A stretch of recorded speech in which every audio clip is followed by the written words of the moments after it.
Sentral ng Talaga proudly presents Project Drive, Distribution and Retrieval, Innovation, and various enhancements. It is like driving. You plan on reaching a certain place, turn on the engine, and begin the journey. Because in CIP, we assess, analyze, and act. Identify learnings for the benefit of our learners. Introducing the CIP team. Teachers are having a hard time in collecting outputs and not meeting the 100% retrieval. The CI team decided to come up with the CI project.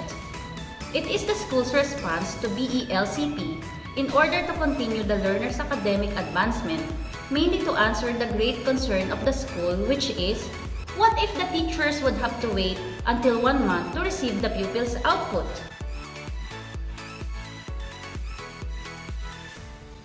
This is the big picture of our project drive.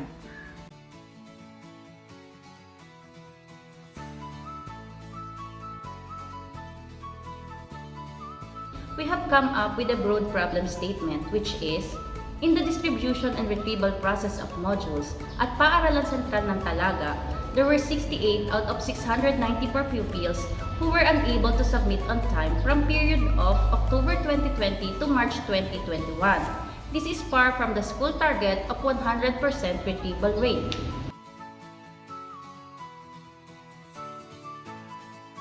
Listening to the voice of the customer comes next.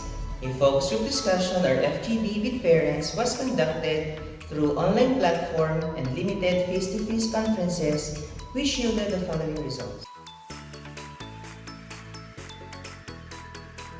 Data are gathered from the module's distribution and retrieval checklist to see the number of parents not submitting or late in submitting modules and answer sheets. Based on the data gathered, Grade 1 Camellia got the most number of instances of parents who failed to get and submit modules on time.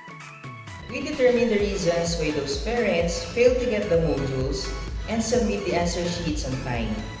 These are the results. Parents going to work was the most significant reason there is. Other reasons they identified are unavailability of a tutor, unable to follow the scheduled tasks, and difficulty in understanding the lesson.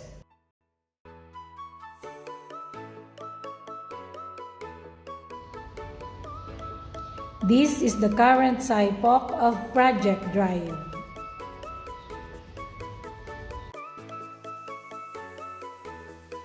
To map out and articulately show the steps and procedures of the whole process, here we have the current deployment flowchart. These are the storm clouds that impedes the accomplishment of pupils' output and its submission. Some are 33 pupils late and don't get modules and activity sheets, and 15 parents have their other matters to attend to at home.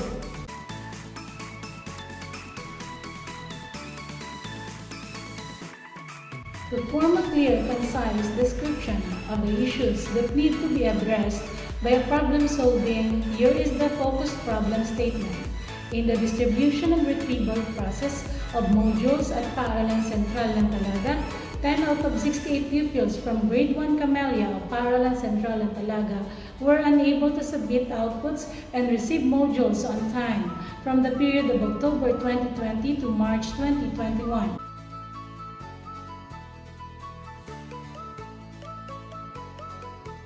The YY diagram illustrates the root cause analysis from the focused problem statement, whereas the end result brought by only one-time schedule, which is 8 to 11 a.m. on Monday, and poor support mechanism.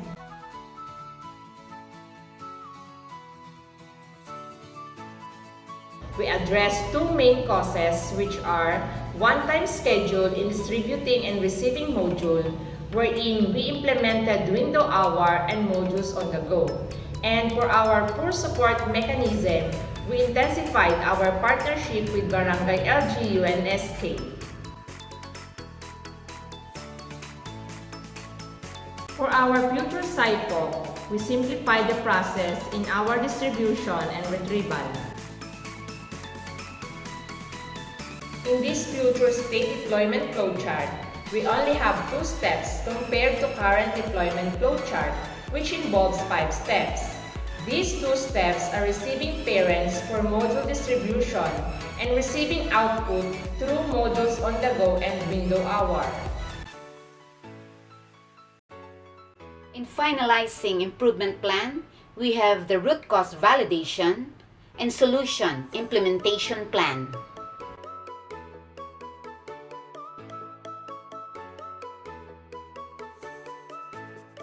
In Project Drive, we have identified challenges, actions to be taken, and their impact. One challenge is the availability of SK and Barangay LGU in distributing modules.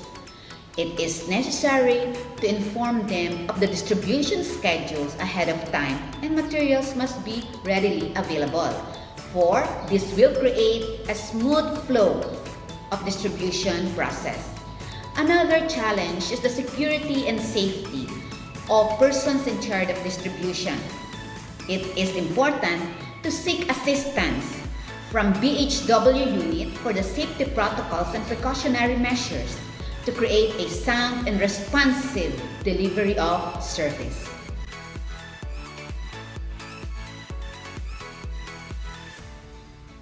The team acts with determination and commitment, presenting the commitment building and other highlights of project implementation. In the pilot testing that we conducted, results showed that in week 1, there were 16 out of 30 or 53% were able to get and submit modules on the scheduled time. 40% or 12 out of 14 submitted modules through window hour, and 2 were given modules by SK and Barangay LGU volunteers through modules on the go. In week 2, 18 out of 30 or 60% got and submitted their modules on the scheduled time. 10 or 33% submitted through window hour, and 2 through modules on the go. To sum it up, 100% of the total learners were able to complete and submit their outputs. Result of Project Drive, the tangible benefits. And because we value customer satisfaction, please listen to the feedbacks of our parents. Nagpapasalamat po ako sa inyong proyekto ng Module on the Go. Ito po ay malaking tulong para sa amin at hindi po kami agad nakakapag-submit ng mga module kasi wala po kaming cellphone. Salamat po ako sa barangay at sa SK na dito sa proyektong ito, malaking tulong po ito sa amin. Maraming salamat po sa Talaga Sentral School at ipinatupad niyo po yung module on the go sa mga katulad naming mga magulang na at sa mga batang nasa loob lang ng bahay nag-aaral. Upang sa ganon, matulungan din ang mga bata na turuan kahit na naririnig lang nila ang boses ng teacher. Sa katulad ko pong ina nga, maraming anak po, may maliliit pong bata at saka bagong anak din po. Hindi ko po maasikaso ng maayos ang turo ng sa aking mga anak. Sa kanya po.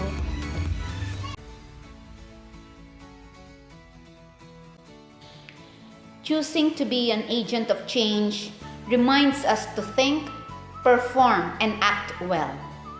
The way in getting to this journey was not easy, but we knew in ourselves this worked for the benefit of our clients. This is what we call fulfillment. In Project Drive, we reach the unreachable in fulfilling children's right to education. Thank you, Lord. Thank you, Division of Tanawan City. Thank you, TCS family. Kudos. Let us form a handrail for the continuous development.